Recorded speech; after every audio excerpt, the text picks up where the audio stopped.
Hey everybody, and welcome back to this section of the course here. It's your instructor Preston Miller here, and in this quick video I want to show you guys how to do your green screen setup in your home studio, whether it's a home office or wherever you're setting this all up here. So I've added this green line and the smiley face here. The green line is your green screen. The smiley face is where you would stand. So first off, you want to stand about 5, if you can do it 10 feet between you and the green screen. If you don't have the space, 5 feet will probably work. Anything less than that, you're going to start to see bleed between you and the green screen. So the next thing would be this purple box here, which would be your camera and teleprompter if you have one set up here that's shooting you straight on, okay? Next thing is going to be your lights. Now, there's different lighting setups you can use. You could try to make it work with 2 lights. I think a minimum I would recommend is 3 lights, 2 on the background and 1 on you. So then what I would prefer you have, and what I really like and what I've seen fantastic results with, is a 4 light setup.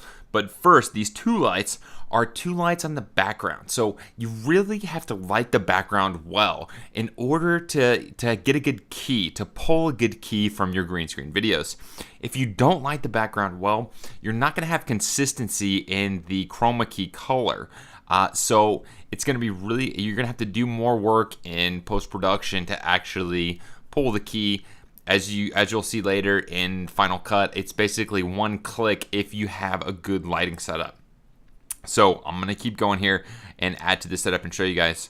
I've also got 2 more lights, and for my lights, I'm using softbox lights here. So basically, I've got 2 on the background, I've got 2 on me, which really helps, separate me from the background, because with those 2 lights on the background, you're lighting that and then you can pull that, but then you've also got 2 lights on you that really help whenever it's trying to do the outline of you and you're moving around. It really helps and makes a difference here.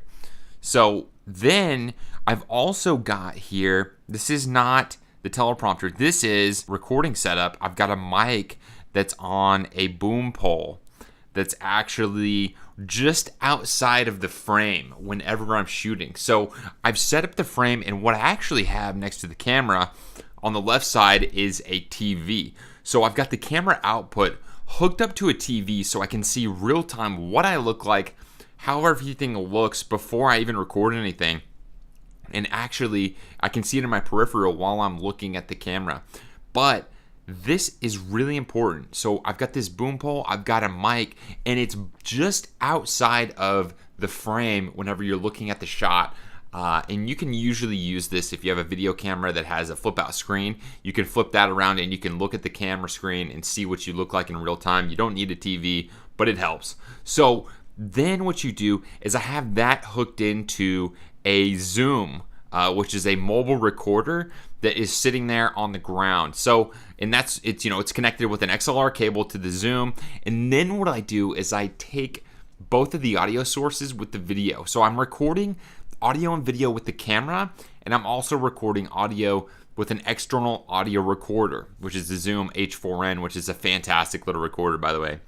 But basically, then I go into post, I sync the files.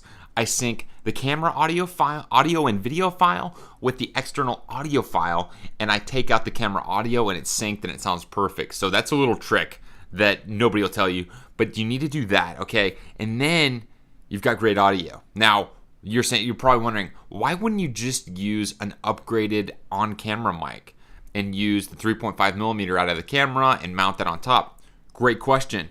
You can't do that if you're using a teleprompter setup, okay? Because the teleprompter setup it's complicated, but basically I've got an iPad sitting it's got a pane of glass above it that actually it reflects onto, and as you're shooting through there, you have this black piece of felt that goes over the camera so that there's no shadows or no light hitting it, where you can look at the words that are coming up as you're looking at the lens of the camera.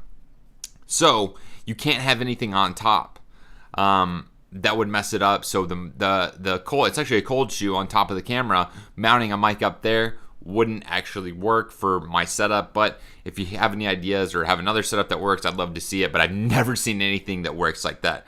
So this is all you need. This is the basic green screen setup. I'll just do a quick recap. You've got your green screen. I'd recommend getting a bigger green screen. If you don't have one that's at least 10, mine's 15 feet wide. You need as much space as possible because as you start going out and, if you're 5 to 10 feet away, then the camera's even farther away. You need as much space as possible. So you really need a big room. I would say 20 feet would be a minimum here between everything. Then you've got the lights. You've got to make sure that you have the soft boxes pointing at the background. Then you've got lights on you. You've hopefully got some sort of external audio because audio is a huge part of videos. If somebody has bad audio, it just ruins the whole production. I don't care how good it is, of video effects, everything. If they have terrible audio, the whole video is I can't even watch it. This is my green screen setup. This is all that you need. I'm a green screen professional. This is how it's done. Use this setup. If you have any questions, let me know, and I'll see you in the next section of the green screen course.